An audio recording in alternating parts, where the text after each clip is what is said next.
Bonjour chers frères et sœurs, j'espère que vous allez bien. Alléluia, gloire à Dieu, il est ressuscité. Oui, il est vraiment ressuscité. Et je suis dans la joie ce matin et j'espère que c'est le cas pour vous. C'est vraiment un état d'esprit qui doit animer chaque chrétien aujourd'hui dans le monde. Je sais que dans les églises, dans les assemblées, en ce moment même, tout le monde est en train de crier gloire à Dieu, gloire au ressuscité. Et vous avez raison. Et vous avez raison, parce que ce qui se passe aujourd'hui et dont nous nous rappelons, c'est quelque chose de fondamental dans notre vie de foi, dans notre vie de chrétien. Et c'est ce que je souhaite nous rappeler ce matin. Parce que le moment de la Pâque, c'est un moment qui interroge notre foi. Le moment de la Pâque, c'est un moment fondamental pour notre foi. Les événements qui se sont produits au moment de la Pâque nous interrogent notre foi. Oui, c'est une question de foi. Alors ce matin, quel message on peut encore prêcher en cette matinée? On a déjà tout dit sur la résurrection. On a déjà tout dit sur ces moments de Pâques. Chaque année, on a des prédications sur cette période, sur ce moment fondamental de notre vie chrétienne. Qu'est-ce qu'on peut encore dire aujourd'hui au moment de la Pâque? J'ai juste envie de dire, incroyable! Incroyable. Il y a une rumeur qui circule dans Jérusalem. Il y a une rumeur qui circule dans la ville. Quoi? Celui qu'on a enseveli il y a quelques jours, il y a 2 jours, serait ressuscité. Quoi? Celui qu'on a crucifié, celui qui a été percé, celui dont les mains ont été clouées sur le bois il y a 2 jours, serait en vie? Ce n'est pas possible. C'est incroyable. Oui, voilà la rumeur qui est en train de circuler en ce dimanche matin à Jérusalem. Il y a près de 2000 ans, lorsque ces événements se sont produits, oui, la ville tout entière était en émoi. Personne n'y croyait. Il y a 3 femmes, Salomé, Marie de Magdala, Marie, mère de Jacques, qui ont décidé d'aller au tombeau en ce dimanche matin pour embaumer le corps du Christ. Et elles arrivent dans ce lieu où on a posé le corps de Christ quelques jours auparavant. Ben, elles trouvent qu'il n'y a plus personne. Le tombeau est vide. Elles ont de la peine à croire à cela. Et lorsque l'ange qui était assis là leur dit « Allez dire aux disciples qu'il n'est point ici, il n'est plus là, il est ressuscité. Celui que vous avez déposé ici il y a quelques jours n'est plus là. » Même les disciples n'y croyaient pas. Personne n'y croyait à Jérusalem. Les gens avaient du mal à croire. Oui, c'est incroyable. Et c'est cela les choses de Dieu, chers frères et sœurs. C'est des choses parfois qui sont incroyables. Des choses qui nous paraissent parfois insensées. Oui, voilà comment Dieu fonctionne avec des choses parfois, oui, à peine croyable. Mais pourtant, ce sont ces événements-là qui nous interpellent et qui interpellent notre foi. Ces choses qui nous paraissent incroyables, ici, aujourd'hui, interrogent notre foi, interpellent notre foi et nous conduisent à la foi. Oui, c'est cela le moment de Pâques aussi. Souvent, on l'oublie, mais c'est un moment qui interroge notre foi. Crois-tu que celui qui a été enseveli, celui qui a été crucifié, celui qui a été si maltraité il y a 2 jours, a pu ressusciter le 3e jour? Crois-tu en cela? C'est la question de la Pâque. Crois-tu qu'il est mort aussi? Et pourquoi est-il mort? Oui, parce que là aussi, les gens ont douté de cette mort. Les gens ont douté de cette résurrection. Encore aujourd'hui, beaucoup ne croient pas que Christ soit ressuscité. Alors si nous ne croyons pas à cela, alors Christ serait mort en vain. Et notre prédication serait vaine. Et ce que j'ai dit ce matin serait vain si Christ n'était pas ressuscité, s'il n'était pas mort déjà. Et s'il n'était pas ressuscité, tout ce que je vous raconte là, tout ce que je vous dis à longueur de dimanche, tout ce que les prédicateurs disent serait vain aujourd'hui. Ça ne servirait à rien. On ne serait même pas là. Il n'y aurait pas d'église, il n'y aurait pas de chrétiens si Christ était resté dans le tombeau. Et nous avons besoin de croire à cette vérité. Oui, notre foi serait vaine si Christ n'était pas ressuscité. Oui, notre foi serait vaine. Oui, si Christ n'avait pas accepté de prendre cette souffrance sur la croix. Alors ce matin, la Pâque, et c'est cela mon message, c'est l'expression de deux piliers de notre foi. La mort de Christ et sa résurrection. La Pâque nous permet vraiment de bien prendre conscience que notre foi n'est solide et n'est fondée que sur ces deux événements qui sont vraiment primordiaux dans notre vie. La mort de Christ d'un côté et sa résurrection. Cette résurrection que nous fêtons avec joie ce matin. Alors, nous allons lire deux textes, deux passages aujourd'hui. Le premier, ce sera dans Marc chapitre 16, versets 1 à 14. Et le deuxième texte, ce sera dans 1 Corinthiens chapitre 15, versets 1 à 14. Marc chapitre 16, versets 1 à 14. 1 Corinthiens chapitre 15, versets 1 à 14.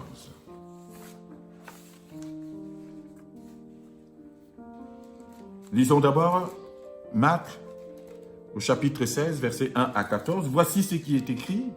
Lorsque le sabbat fut passé, Marie de Magdala, Marie, mère de Jacques, et Salomé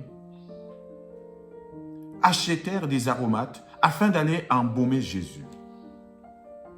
Le premier jour de la semaine, elles se rendirent au sépulcre de grand matin, comme le soleil venait de se lever. Elles disaient entre elles, « Qui nous roulera la pierre loin de l'entrée du sépulcre ?» Et levant les yeux, elles aperçurent que la pierre, qui était très grande, avait été roulée.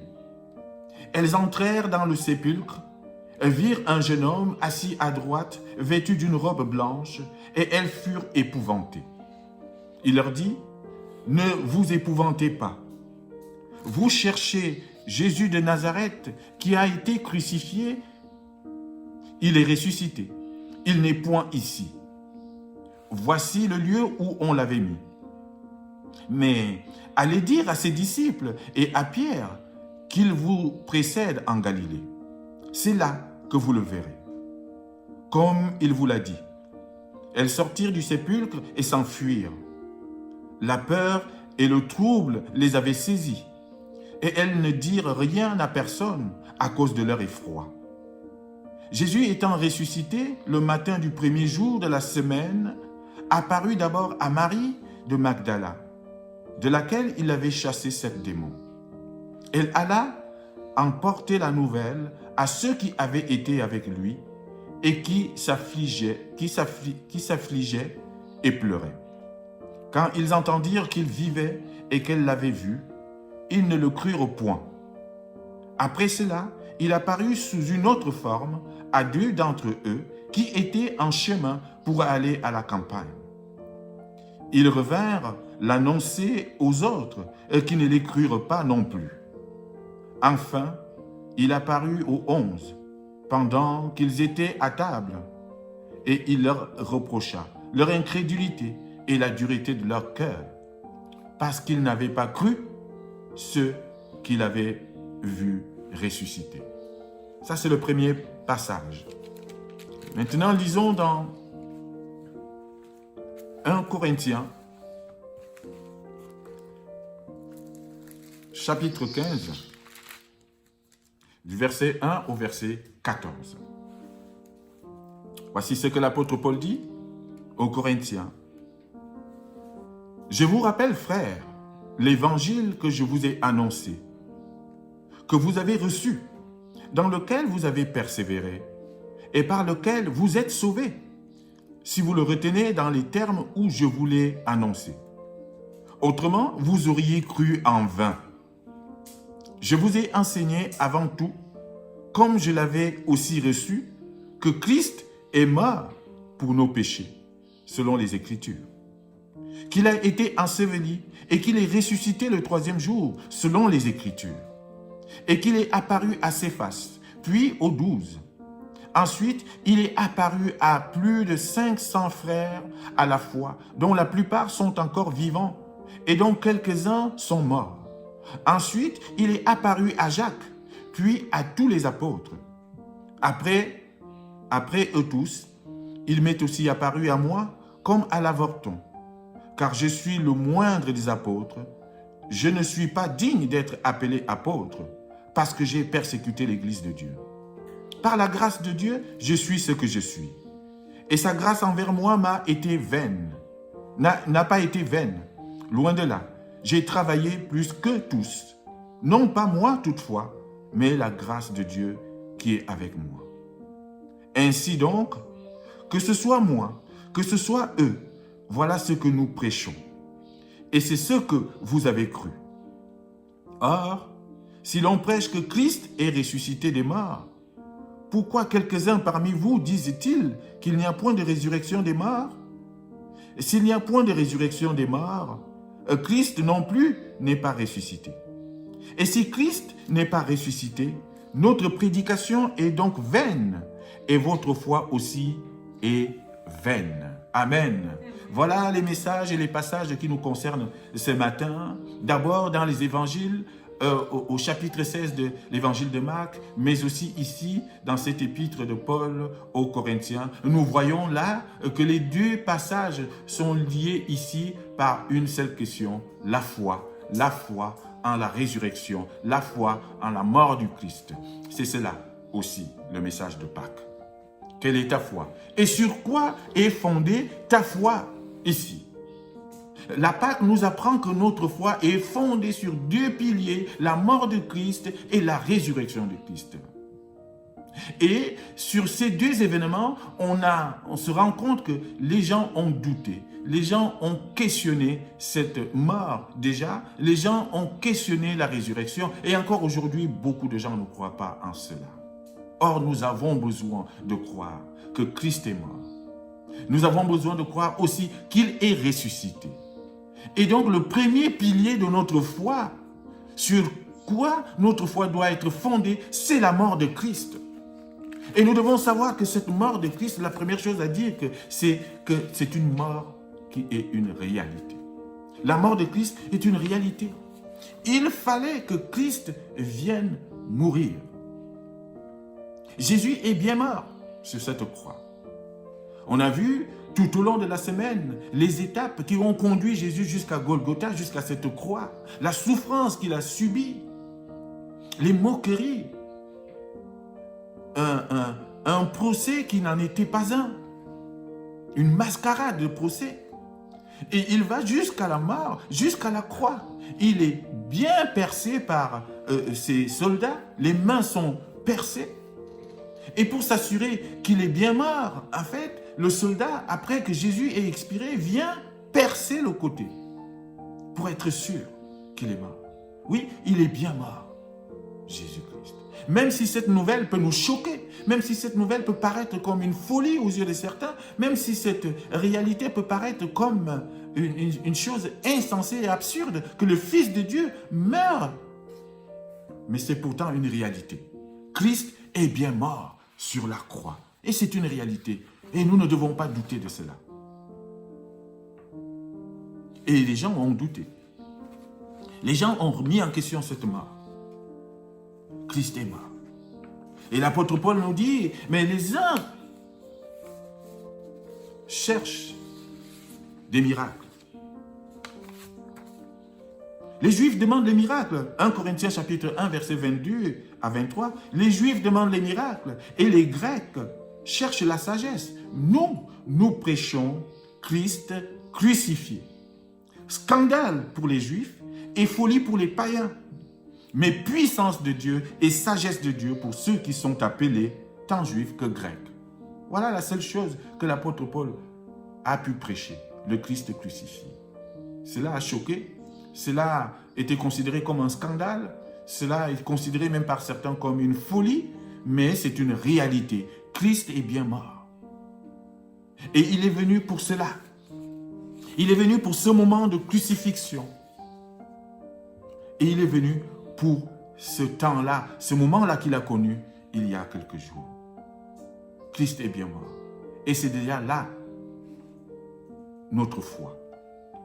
Et la mort de Christ est donc une réalité. Mais la deuxième chose, c'est que la mort de Christ est une nécessité. Il fallait bien que Christ meure. Il fallait bien que quelqu'un paye pour le prix de nos péchés.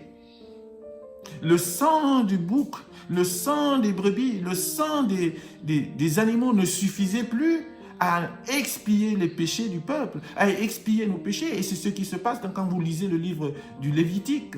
Tous ces sacrifices, toutes ces expiations, toutes ces cérémonies, ces rituels, où une fois par an, un principal sacrificateur devait entrer dans le lieu très saint avec des animaux, avec des holocaustes, pour, oui, justement, les sacrifier à Dieu et afin que le peuple soit pardonné de ses péchés. Et il fallait à chaque fois renouveler le rituel, chaque année.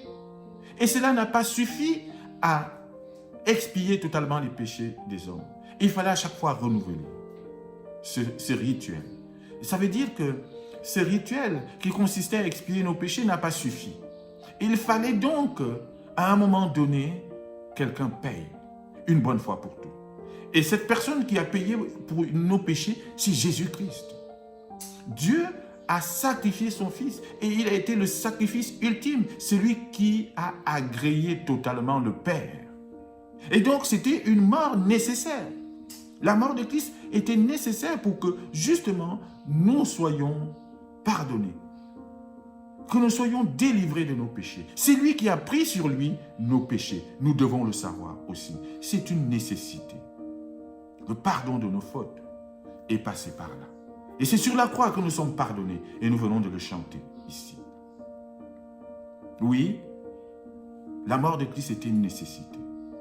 Et la mort de Christ aussi, troisièmement, c'est le comble même de l'amour de Dieu. Et si on dit aujourd'hui que Dieu nous aime, à tel point, c'est parce qu'il a sacrifié son Fils. C'est parce qu'il a laissé mourir son Fils sur la croix pour que nous puissions vivre aujourd'hui. Et c'est le comble de son amour ici. Vous connaissez tous ce verset de Jean, chapitre 3, verset 16. « Car Dieu a tant aimé le monde qu'il a donné son Fils, afin que quiconque croit en lui ne périsse point, mais qu'il ait la vie éternelle. » Dieu a tant aimé le monde qu'il a donné son Fils. C'est cela l'amour de Christ. C'est l'amour de Dieu. Se manifeste sur la croix par cette mort. Oui. L'apôtre Paul nous dit dans Romains chapitre 5, verset 8. « Mais Dieu prouve son amour envers nous, en ce que lorsque nous étions encore des pécheurs, Christ est mort pour nous. » Voilà le comble de l'amour. Il n'a pas attendu que nous soyons bons, il n'a pas attendu que nous renoncions à nos péchés. Mais alors que nous étions encore pécheurs, Christ est mort pour nous. C'est donc la manifestation de l'amour de Dieu. Voilà le premier pilier, la mort de Christ. Et nous devons y croire. Et je viens de vous montrer là, en quelques exemples, en quoi c'est fondamental de croire et de positionner notre foi sur cette mort. Oui, la mort de Christ est une réalité. La mort du Christ est une nécessité. La mort du Christ, c'est le comble de l'amour de Dieu pour nous. Et si on ne croit pas en cela, alors notre foi est vaine. Et je ne veux pas que ce matin, votre foi soit vaine. Ni ce que je prêche, que cela soit vain. Non. Cela est fondé sur une réalité. La mort du Christ. Et le deuxième pilier de la foi, et que nous exprime et que nous montre la Pâque aujourd'hui, c'est la résurrection. Alléluia. C'est la bonne nouvelle. Parce que si Christ était resté sur la croix, oui, exactement, s'il était resté dans le tombeau, mais ce que je vous dis là ce matin ne servirait à rien. Je ne serai même pas là pour vous parler. Et vous non plus, vous ne serez pas là comme une église. Il n'y aurait pas de chrétiens. Pourquoi? Parce qu'on aurait dit que nous croyons à un Dieu qui est mort.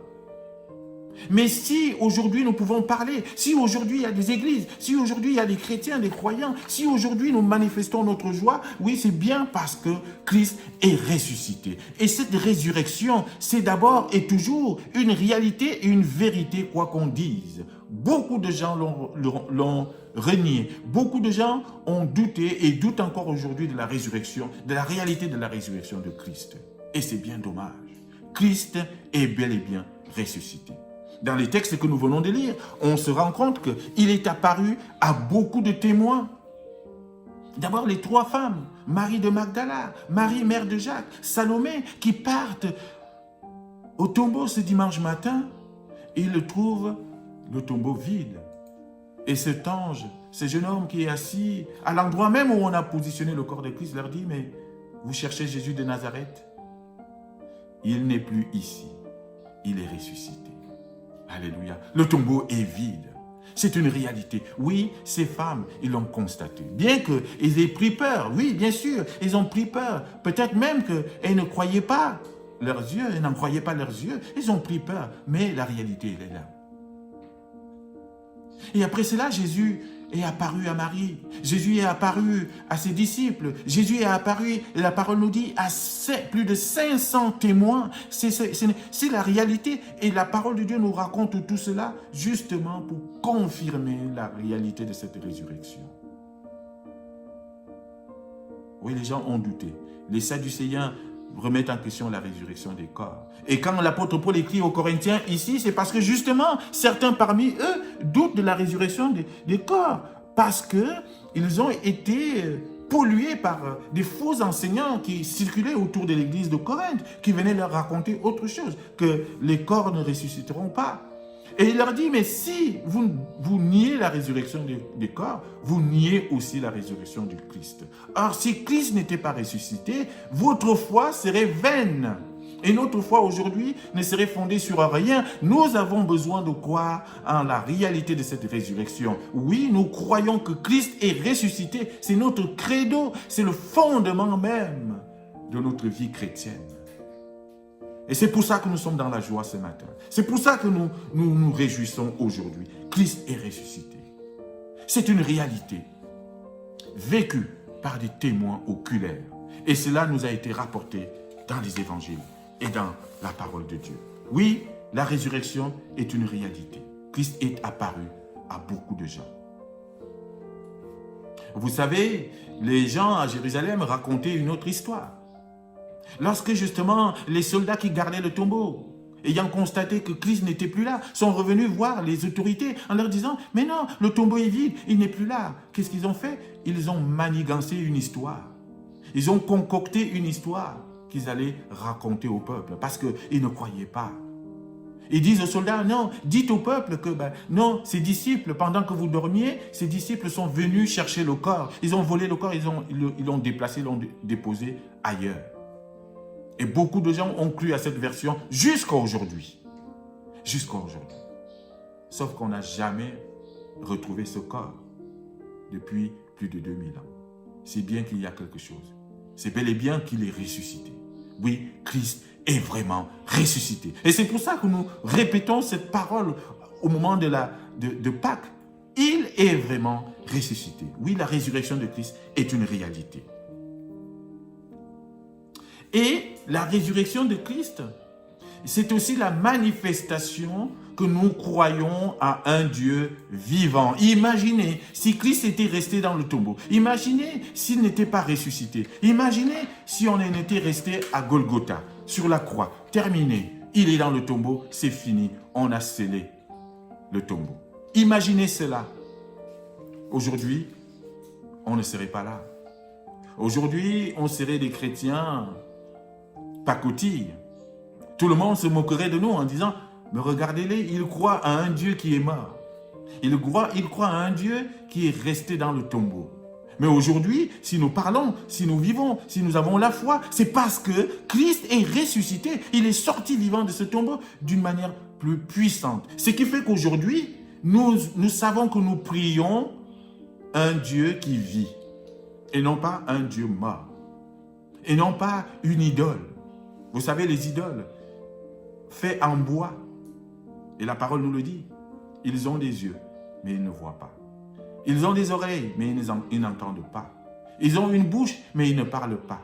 Mais nous croyons à un Dieu qui a des yeux et qui voit nos souffrances, qui voit nos joies et qui vient intervenir. Nous croyons à un Dieu qui a des oreilles et qui entend nos prières, qui entend nos louanges, qui reçoit nos adorations. Alléluia. Nous croyons aujourd'hui à un Dieu qui parle et qui nous parle par son esprit encore aujourd'hui. C'est ce qui justifie notre foi et c'est ce qui donne de la consistance à notre vie de foi aujourd'hui. Si nous sommes croyants, si nous sommes chrétiens aujourd'hui, c'est parce que Christ est ressuscité. Et ça, nous avons besoin de nous le rappeler au moment de la Pâque. Oui, la troisième chose, c'est que la résurrection est le symbole même de la victoire sur la mort. Oui, Christ a vaincu. Christ a gagné. Il a combattu. Il a combattu contre les ténèbres pendant ces 2 jours où il était dans le tombeau. C'était un combat rude et acharné, mais il est sorti victorieux. Et c'est ce que nous fêtons encore ce matin. La victoire sur la mort. Alléluia. Si nous sommes dans la réjouissance, parce que nous savons que la mort n'a plus d'emprise sur nous. La mort a été vaincue. Jésus-Christ a vaincu la mort. Il est sorti victorieux. Et c'est un jour de victoire aujourd'hui. Et c'est ce qui justifie notre joie, Père. Merci pour cette victoire. Et il nous a associés à cette victoire. Nous sommes devenus avec lui une même plante. Et ce qui fait que nous participons à ses souffrances. Et de la même manière, nous participons à sa victoire et à sa gloire. Victoire sur la mort. Et c'est cette victoire que nous fêtons aujourd'hui. Oh, que le Seigneur nous aide à vraiment toucher du doigt cette victoire. Voici ce qu'il dit, l'apôtre Paul, dans le passage que nous avons lu, 1 Corinthiens, chapitre 15, à partir du verset 57. Chers frères et sœurs. Il nous dit, ô mort, nous pouvons même lire à partir du verset 55. Il dit, la mort, à la fin du verset 54, la mort a été engloutie dans la victoire. Ô mort, où est ta victoire? Ô mort, où est ton aiguillon? L'aiguillon de la mort, c'est le péché. Et la puissance du péché, c'est la loi. Mais grâce soit rendue à Dieu qui nous donne la victoire par notre Seigneur Jésus-Christ. Ainsi, mes frères bien-aimés, soyez fermes, inébranlables, travaillant de mieux en mieux à l'œuvre du Seigneur, sachant que votre travail ne sera pas vain dans le Seigneur. Oui, la mort a été vaincue. Et c'est ce jour que nous fêtons aujourd'hui. Oui, bien sûr, nous sommes tous appelés à mourir un jour. Physiquement, nous partirons de ce monde. Mais la grande espérance que nous donne le jour de Pâques, la bonne nouvelle que nous apporte ce jour de Pâques, c'est que de même que Christ est sorti vivant du tombeau, de même nous sortirons aussi vivants de nos tombeaux. Nous qui avons foi en Jésus-Christ. Oui, nous sortirons victorieux du tombeau. Alors, nous devons glorifier le ressuscité aujourd'hui. Nous devons lui manifester notre reconnaissance pour cette victoire qu'il nous a acquise sur la mort. Nous pouvons marcher maintenant tête haute. Nous pouvons continuer à croire à un Dieu vivant. Et nous avons des raisons de croire encore aujourd'hui. Chers frères et sœurs, ces 3 femmes qui allaient au tombeau ce dimanche matin pour embaumer le corps de Christ, elles se sont posées une question. Dans le passage que nous avons lu dans Marc, elles se posaient une question, ces 3 femmes. Marie, mère de Jacques, Marie de Magdala et Salomé. Qui qui nous roulera la pierre pour qu'on puisse accéder au corps de Christ? Qui pourra nous rouler cette pierre? Oui, vous savez, le tombeau de Christ avait été scellé par une grosse pierre que personne ne pouvait bouger pour être sûr que le corps est bien scellé, bien fermé, bien enfermé à l'intérieur. Ils ont mis une grosse pierre à l'entrée de ce tombeau. Mais voilà les 3 femmes qui se lèvent ce dimanche matin pour aller embaumer ce corps. Et ils se posent la question, oui, mais on y va, bien sûr, mais comment on va faire pour accéder au corps de Christ? Qui nous roulera la pierre? Ils se posaient cette question. Et la parole nous dit, et en levant les yeux, ils ont vu que la pierre était roulée. La porte était ouverte. L'accès au tombeau était ouvert. Oui, le jour de la Pâque, c'est aussi cela, chers frères et sœurs. Peut-être que tu es comme Marie de Magdala. Tu es peut-être comme Marie, mère de Jacques. Tu es comme Salomé. Tu es comme ces 3 femmes qui se posent cette question. Mais qui me roulera la pierre? Vous savez, il y a des pierres qui nous empêchent d'avancer dans nos vies. Il y a des pierres qui nous bouchent la vue. Il y a des pierres peut-être qui nous empêchent d'accéder à Christ. Il y a des pierres, les pierres de l'incrédulité qui sont dans nos cœurs positionnés et qui nous empêchent de croire en la résurrection, de croire en Jésus-Christ, de croire en sa mort, de croire qu'il est venu mourir pour nos péchés. Il y a des pierres qui nous empêchent de voir notre destinée. Mais le jour de la résurrection, le jour de la Pâque, chers frères et sœurs, c'est le jour où la pierre est roulée.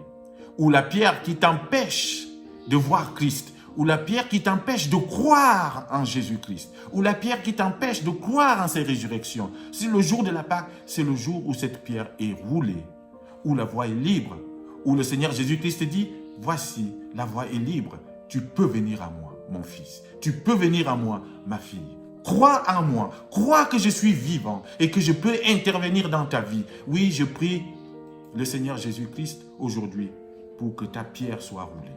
Que cette pierre qui t'empêche d'avancer dans ta vie, que cette pierre qui est un obstacle dans ta vie, en quoi que ce soit, que cette pierre soit roulée en ce jour de résurrection. Oui, que Dieu roule les pierres de nos vies afin que nous marchions sur un terrain aplani. Gloire au ressuscité. Gloire à notre Seigneur Jésus-Christ. Oui, la mort a été vaincue. Et j'ai fini par cela. Ce verset, 1 Corinthiens chapitre 15, verset 55. Ô mort, où est ta victoire? Ô mort, où est ton aiguillon? L'aiguillon de la mort, c'est le péché. Et la puissance du péché, c'est la loi.